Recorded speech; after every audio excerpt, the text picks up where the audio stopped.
আচ্ছা, YouTube shorts তো আজকাল আমাদের সবার টাইমলাইনে, তাই না?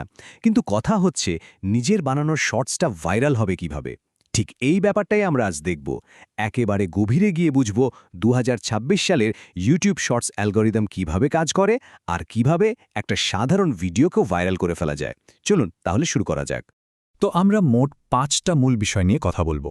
প্রথমে ২০২৬ সালের অ্যালগরিদমটা বোঝার চেষ্টা করব। এরপর দেখব কিভাবে মাত্র ৩ সেকেন্ডে দর্শকের মনোযোগ কেড়ে নেওয়া যায়। তারপর আসবে ভিউয়ার রিটেনশন, ট্রেন্ডস আর টাইমিংয়ের ব্যবহার। আর একদম শেষে থাকবে চ্যানেলের কনসিস্টেন্ট গ্রোথের কিছু দারুণ কৌশল। দেখুন, যে কোনো খেলায় জিততে হলে তো আগে খেলার নিয়মটা জানতে হয়, তাই না? ইউটিউব শর্টসের ক্ষেত্রে সেই নিয়মটাই হলো এর অ্যালগরিদম। তো চলুন প্রথমেই জেনে নিই, একটা শর্টসকে সফল করতে হলে ঠিক কি কি বিষয় আমাদের বুঝতে হবে। তো আসল প্রশ্নটা তো এটাই, তাই না? মানে একটা শর্টস কেন লাখ লাখ ভিউ পায় আর আরেকটা কেন ১০-২০টা ভিউ পেয়েই থেমে যায়? এর পুরো রহস্যটা কিন্তু লুকিয়ে আছে দর্শককে ভিডিওতে আটকে রাখার ক্ষমতার ভেতর। ইউটিউব আসলে কি দেখে? দেখে যে মানুষ ভিডিওটা দেখছে কিনা, দেখলে কতক্ষণ দেখছে, আর দেখার পর তাদের রিয়াকশনটা কি। এ সব কিছু মিলেই কিন্তু ঠিক হয় একটা শর্টস ভাইরাল হবে নাকি হবে না। আচ্ছা, এবার আসা যাক ভাইরাল হওয়ার প্রথম এবং আমার মতে সবচেয়ে গুরুত্বপূর্ণ ধাপে। একটা কথা মাথায় রাখতে হবে, শর্টসের জগতে মানুষের মনোযোগ দেওয়ার সময় কিন্তু খুবই কম। তাই একদম প্রথম কয়েক সেকেন্ডেই যা করার করে ফেলতে হবে। মাত্র ৩ সেকেন্ড। হ্যাঁ, ঠিকই দেখছেন, এটাই সেই ম্যাজিক নম্বর।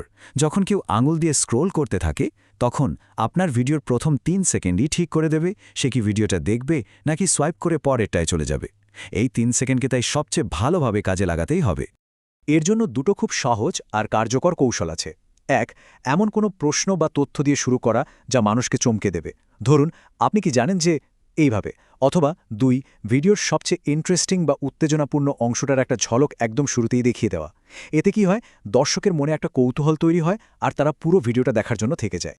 বেশ, দর্শকদের তো হুক দিয়ে আটকানো গেল, কিন্তু তাদেরকে ভিডিওর শেষ পর্যন্ত ধরে রাখা যাবে কিভাবে? এখানেই আসে অডিয়েন্স রিটেনশনের ব্যাপারটা। ইউটিউব অ্যালগরিদমের কাছে এটাই কিন্তু সাফল্যের আসল চাবিকাঠি। অডিয়েন্স রিটেনশন জিনিসটা আসলে কি? সোজা কথায়, দর্শকরা একটা ভিডিওর কত পার্সেন্ট দেখছে। ধরুন, একটা ৬০ সেকেন্ডের ভিডিও যদি মানুষ করে ৩০ সেকেন্ড দেখে, তাহলে রিটেনশন হলো 50%। এখন এই রিটেনশন যত বেশি হবে, ইউটিউব তত বেশি করে আপনার শর্টসটাকে নতুন নতুন দর্শকের কাছে পাঠাবে। তার মানে আমাদের মূল লক্ষ্য হলো দর্শকদের ভিডিওর শেষ পর্যন্ত ধরে রাখা। আর এখানেই কিন্তু ট্রেন্ডের আসল পরিবর্তনটা বোঝা যাচ্ছে। দেখুন, আগে একটা ধারণা ছিল যে ভিডিও যত লম্বা তত ভালো, কিন্তু ২০২৬ সালের খেলাটা পুরো উল্টো। এখন ট্রেন্ড হলো ৫ থেকে ১০ সেকেন্ডের ছোট্ট ভিডিও যেগুলো মানুষ বারবার দেখতে থাকবে। আর এর ফলে কি হয় জানেন, রিটেনশন ১০০%-এরও বেশি হয়ে যায়, কারণ মানুষ হয়তো না বুঝেই ভিডিওটা ২-৩ বার দেখে ফেলে। এই জায়গাতেই আসে লুপিং ট্রিক বা লুপিং কৌশল। মানে ভিডিওর শেষ আর শুরুকে এমনভাবে মিলিয়ে দিতে হবে যেন দর্শক ধরতেই না পারে যে ভিডিওটা শেষ হয়ে আবার শুরু হয়ে গেছে।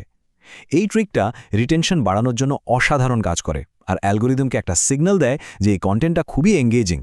একটা দারুণ ভিডিও বানালেই কিন্তু সব কাজ শেষ হয়ে যায় না। সেটিকে ঠিক সময়ে আর সঠিক ট্রেন্ড ফলো করে দর্শকের কাছে পৌঁছে দেওয়াটাও কিন্তু সমান জরুরি। তো চলুন এবার দেখি কিভাবে ট্রেন্ড আর টাইমিং কাজে লাগিয়ে একটা ভিডিও রিচ কয়েক গুণ বাড়িয়ে তোলা যায়। এখানে ৩টে সহজ কিন্তু খুব পাওয়ারফুল উপায় আছে। প্রথমত, ইউটিউবের নিজস্ব লাইব্রেরি থেকে ভাইরাল বা ট্রেন্ডিং মিউজিক ব্যবহার করা। দ্বিতীয়ত, ভিডিওর টাইটেল বা ডেসক্রিপশনে অবশ্যই হ্যাশট্যাগ শর্টস আর হ্যাশট্যাগ ইউটিউব শর্টস, এই দুটো হ্যাশট্যাগ রাখতেই হবে। আর সবশেষে, ভিডিওর বিষয়ের সাথে মিলে যায় এমন আরও কিছু ট্রেন্ডিং হ্যাশট্যাগ যোগ করা। আর হ্যাঁ, সঠিক সময়ে আপলোড করাটাও কিন্তু খুব জরুরি।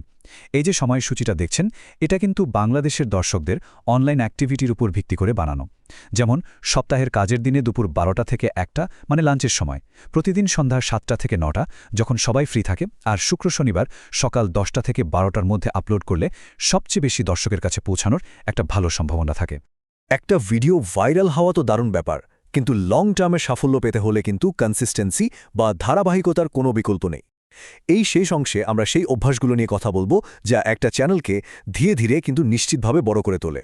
এটা খুব ছোট একটা জিনিস কিন্তু নিরেবাদভাবে জরুরি। ভাবুন তো কত মানুষ শব্দ ছাড়ে ভিডিও দেখে, হয়তো তারা অফিসে আছে বা বাসে ট্রেনে যাতায়াত করছে, তাই ভিডিও স্ক্রিনে যদি বড় করে টেক্সট বা সাবটাইটেল দেওয়া থাকে তারা কিন্তু সাউন্ড ছাড়াই পুরো ব্যাপারটা বুঝে যাবে আর ভিডিওটা শেষ পর্যন্ত দেখবে।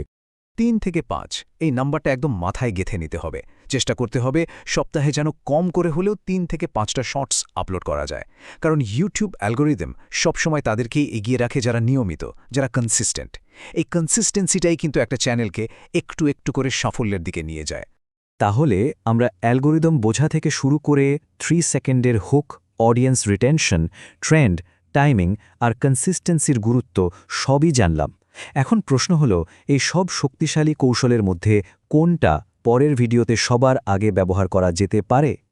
একবার ভেবে দেখুন আর আজ থেকেই নিজেদের চ্যানেলকে সাফল্যের নতুন ধাপে নিয়ে যান।